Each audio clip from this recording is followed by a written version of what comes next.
Hey again. In this video, I'll continue reading Pride and Prejudice by Jane Austen, starting with Chapter 22. Chapter 22. The Bennets were engaged to dine with the Lucases, and again during the chief of the day, Miss Lucas was so kind as to listen to Mr. Collins. Elizabeth took an opportunity of thanking her. "It keeps him in good humor," said she, "and I am more obliged to you than I can express." Charlotte assured her friend of her satisfaction in being useful, and that it amply repaid her for the little sacrifice of her time. This was very amiable, but Charlotte's kindness extended farther than Elizabeth had any conception of. Its object was nothing less than to secure her from any return of Mr. Collins' addresses by engaging them towards herself.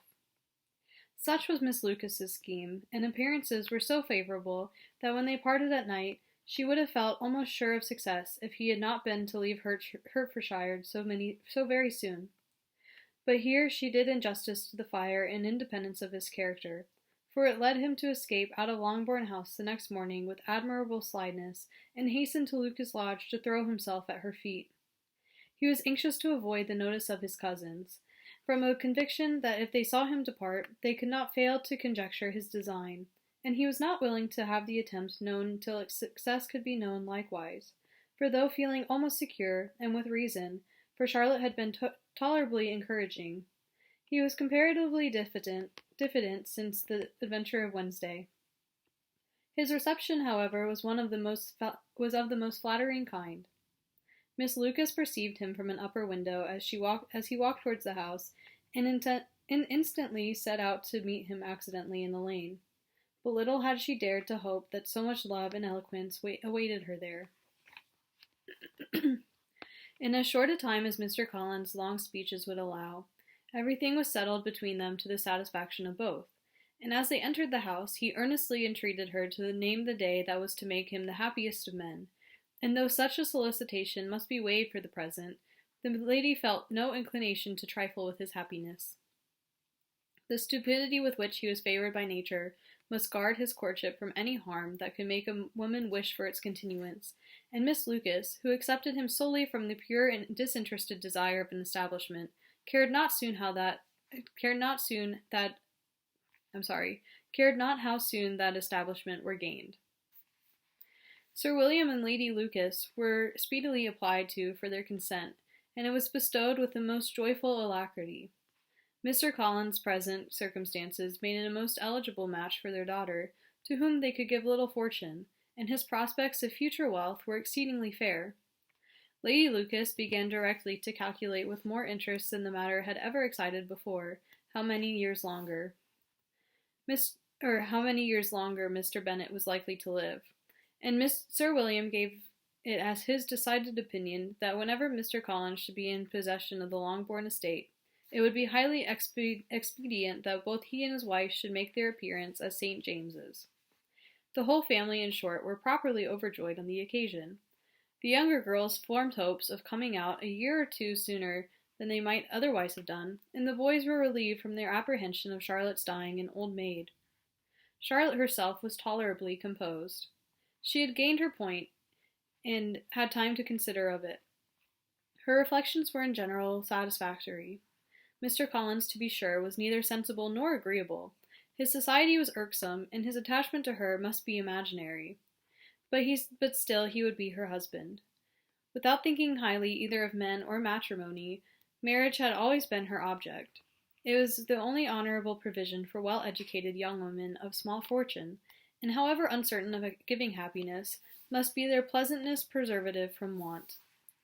This preservative she had now obtained, and at the age of 27, without having ever been handsome, she felt all the good luck of it. The least agreeable circumstance in the business was the surprise it must occasion to Elizabeth Bennet, whose friendship she valued beyond that of any other person. Elizabeth would wonder, and probably would blame her, and though her resolution was not to be shaken, her feelings must be hurt from such disapprobation. She resolved to give her the information herself, and therefore charged Mr. Collins, when he returned to Longbourn to dinner, to drop no hint of what had passed before any of the family. A promise of secrecy, was of course very dutifully given, but it could not be kept without difficulty.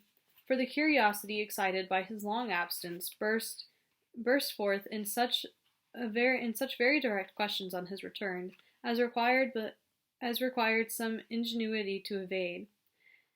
And he was at the same time exercising great self-denial, for he was longing to publish his prosperous love. As he was to begin his journey too early on the morrow to see any of the family, the ceremony of leave-taking was performed when the ladies moved for the night, and Mrs. Bennet, with great politeness and cordiality, said how happy they should be to see him at Longbourn again, whenever his other engagements might allow him to visit them. "My dear madam," he replied, "this invitation is particularly gratifying, because it is what I have been hoping to receive, and you may be very certain that I shall avail myself of it as soon as possible." They were all astonished, and Mr. Bennet, who could by no means wish for so speedy a return, immediately said, "But is there not danger of Lady Catherine's disapprobation here, my good sir?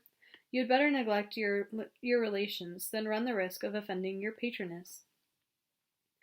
"My dear sir," replied Mr. Collins, "I am particularly obliged to you for this friendly caution, and you may depend upon my not taking so material a step without her ladyship's concurrence. You cannot be too much on your guard. Risk anything rather than her displeasure, and if you find it likely to be raised by your coming to us again, which I should think exceedingly probable, stay quietly at home, and be satisfied that we shall take no offense. Believe me, my dear sir, my gratitude is warmly excited by such an affectionate attention, and depend upon it, you will speedily receive from me a letter of thanks for this, as well as for every other mark of your regard during my stay in Hertfordshire. As for my fair cousins, though my absence may not be long enough to render it necessary, I shall now take the liberty of wishing them wealth and happiness, not excepting my cousin Elizabeth." With proper civilities, the ladies then withdrew, all of them equally surprised to find that he meditated a quick return. Mrs. Bennet wished to understand by it that he thought of paying his addresses to one of her younger girls, and Mary might have been prevailed upon to accept him. She rated his abilities much higher than any of the others, and there was a solidity in his reflections which often struck her. And though by no means so clever as herself, she thought that if encouraged to read and improve himself by such an example as hers, he might become a very agreeable companion. But on the following morning, every hope of this kind was done away. Miss Lucas called soon after breakfast, and in a private conference with Elizabeth related the event of the day before. The possibility of Mr. Collins fancying himself in love with her friend had once occurred to Elizabeth within the last day or two, but that Charlotte could encourage him seemed almost as far from possibility as that she could encourage him herself, and her astonishment was consequently so great as to overcome at first the bounds of decorum, and she could not help crying out, "Engaged to Mr. Collins! My dear Charlotte, impossible!"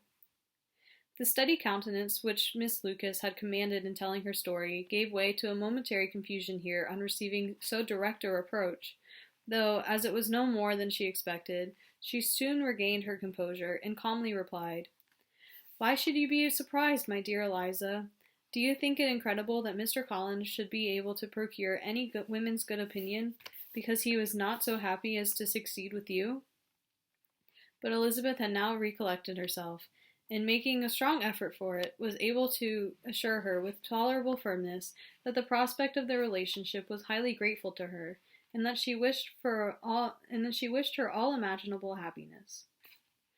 "I see what you are feeling," replied Charlotte. "You must be surprised, very much surprised, so lately as Mr. Collins was wishing to marry you.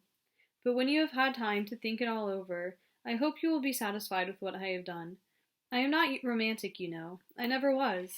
I ask only a comfortable home, and considering Mr. Collins' character, connections, and situation in life, I am convinced that my chance of happiness with him is as fair as most people can boast on entering the marriage estate." Elizabeth quietly answered, "Undoubtedly," and after an awkward pause, they returned to the rest of the family. Charlotte did not stay much longer, and Elizabeth was then left to reflect on what she had heard. It was a long time before she came at all reconciled to the idea of so unsuitable a match. The strangeness of Mr. Collins making 2 offers of marriage within 3 days was nothing in comparison of his now being accepted. She had always felt that Charlotte's opinion of matrimony was not exactly like her own, but she could not have supposed it possible that when called into action she would have sacrificed every better feeling to worldly advantage. Charlotte, the wife of Mr. Collins, was most a humiliating picture, and to the pang of a friend disgracing herself and sunk in her esteem was added this distressing conviction that it was impossible for that friend to be tolerably happy in the lot she had chosen. Chapter 23. Elizabeth was sitting with her mother and sisters, reflecting on what she had heard and doubting whether she were authorized to mention it, when Sir William Lucas himself appeared, sent by his daughter to announce her engagement to the family. With many compliments to them, and much self-gratulation on the prospect of a connection between the houses, he unfolded the matter to an audience not merely wondering, but incredulous, for Mrs. Bennet, with more perseverance than politeness, protested he must be entirely mistaken, and Lydia, always unguarded and often uncivil, boisterously exclaimed, "Good Lord! Sir William, how can you tell such a story? Do not you know that Mr. Collins wants to marry Lizzie?" Nothing less than the complaisance of a courtier would have borne without anger such treatment. But Sir William's good breeding carried him through it all, and though he begged leave to be positive as to the truth of his information, he listened to all their impertinence with the most forbearing courtesy.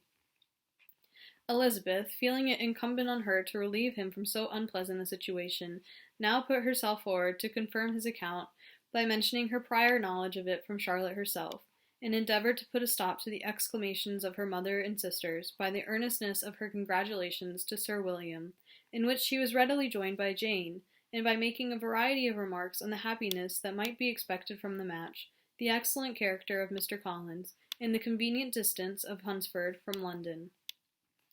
Mrs. Bennet was in fact too much overpowered to say a great deal while Sir William remained, but no sooner had he left them than her feelings found a rapid vent. In the first place, she persisted in disbelieving the whole of the matter. Secondly, she was very sure that Mr. Collins had been taken in. Thirdly, she trusted that they would never be happy together, and fourthly, that the match might be broken off. Two inferences, however, were plainly deduced from the whole. One, that Elizabeth was the real cause of all the mischief, and the other, that she herself had been barbarously used by them all, and on these 2 points she principally dwelt during the rest of the day. Nothing could console and nothing appease her. Nor did that day wear out her resentment. A week elapsed before she could see Elizabeth without scolding her. A month passed away before she could speak to Sir William or Lady Lucas without being rude, and many months were gone before she could at all forgive their daughter. Mr. Bennet's emotions were much more tranquil on the occasion, and such as he did experience he pronounced to be of a most agreeable sort, for it gratified him, he said, to discover that Charlotte Lucas, whom he had been used to think tolerably sensible, was as foolish as his wife, and more foolish than his daughter. Jane confessed herself a little surprised at the match, but she said less of her astonishment than of her earnest desire for their happiness, nor could Elizabeth persuade her to consider it as improbable. Kitty and Lydia were far from envying Miss Lucas, for Mr. Collins was only a clergyman, and it affected them in no other way than as a piece of news to spread at Meryton. Lady Lucas could not be insensible of triumph on being able to retort on Mrs. Bennet the comfort of having a daughter well married, and she called at Longbourn rather oftener than usual to say how happy she was, though Mrs. Bennet's sour looks and ill-natured remarks might have been enough to drive happiness away. Between Elizabeth and Charlotte there was a restraint which kept them mutually silent on the subject, and Elizabeth felt persuaded that no real confidence could ever subsist between them again. Her disappointment in Charlotte made her turn with fonder regard to her sister, of whose rectitude and delicacy she was sure her opinion could never be shaken, and for whose happiness she grew daily more anxious, as Bingley had now been gone a week, and nothing was heard of his return. Jane had sent Caroline an early answer to her letter, and was counting the days till she might reasonably hope to hear again. The promised letter of thanks from Mr. Collins arrived on Tuesday, addressed to their father, and written with all the solemnity of gratitude which a 12 months' abode in the family might have prompted. After discharging his conscience on that head, he proceeded to inform them, with many rapturous expressions, of his happiness in having obtained the affection of their amiable neighbor, Miss Lucas, and then explained it was merely with the view of enjoying her society that he had been so ready to close with their kind wish of seeing him again at Longbourn, whither he hoped to be able to return on Monday fortnight. For Lady Catherine, he added, so heartily approved his marriage, that she wished it to take place as soon as possible, which he trusted would be an unanswerable argument with his amiable Charlotte to name an early day for making him the happiest of men. Mr. Collins' return into Hertfordshire was no longer a matter of pleasure to Mrs. Bennet. On the contrary, she was as much disposed to complain of it as her husband. It was very strange that he should come to Longbourn instead of to Lucas Lodge, and it was also very inconvenient and exceedingly troublesome. She hated having visitors in the house, while her health was so indifferent, and lovers were of all people the most disagreeable. Such were the gentle murmurs of Mrs. Bennet, and they gave way only to the greater distress of Mr. Bingley's continued absence. Neither Jane nor Elizabeth were comfortable on this subject. Day after day passed without bringing any other tidings of him than the report which shortly prevailed in Meryton of his coming no more to Netherfield the whole winter, a report which highly incensed Mrs. Bennet, and which she never failed to contradict as a most scandalous falsehood. Even Elizabeth began to fear, not that Bingley was indifferent, but that his sisters would be successful in keeping him away. Unwilling as she was to admit an idea so destructive of James's happiness, and so dishonorable to the stability of her lover, she could not prevent its frequently recurring. The united efforts of his two unfeeling sisters and of his overpowering friend, assisted by the attractions of Miss Darcy and the amusements of London, might be too much, she feared, for the strength of his attachment. As for Jane, her anxiety under this suspense was, of course, more painful than Elizabeth's. But whatever she felt was desirous of concealing, and between herself and Elizabeth, therefore, the subject was never alluded to. But as no such delicacy restrained her mother, an hour seldom passed in which she did not talk of Bingley, express her impatience for his arrival, or even require Jane to confess that if he did not come back she should think herself very ill-used. It needed all Jane's steady mildness to bear these attacks with tolerable tranquillity. Mr. Collins returned most punctually on the Monday fortnight, but his reception at Longbourn was not quite so gracious as it had been on his first introduction. He was too happy, however, to need much attention, and luckily for the others, the business of love-making relieved them from a great deal of his company. The chief of every day was spent by him at Lucas Lodge, and he sometimes returned to Longbourn only in time to make an apology for his absence before the family went to bed. Mrs. Bennet was really in a most pitiable state. The very mention of anything concerning the match threw her into an agony of ill humor, and wherever she went she was sure of hearing it talked of. The sight of Miss Lucas was odious to her.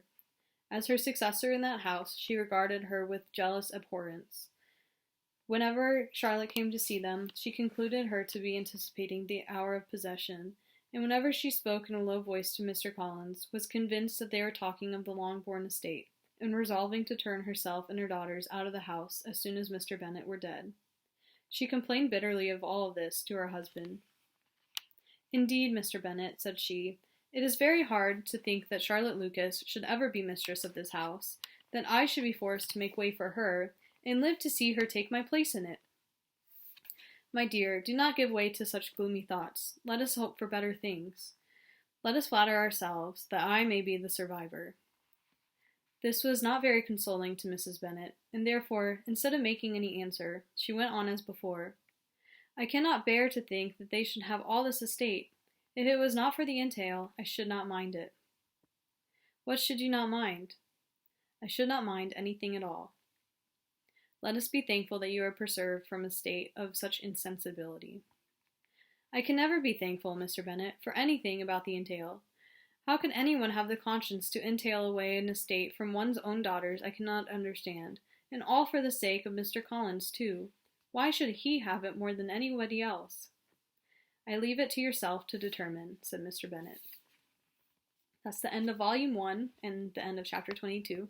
We will continue with the start of I meant the end of Chapter 23. We will start with the start of Volume 2 in the next video.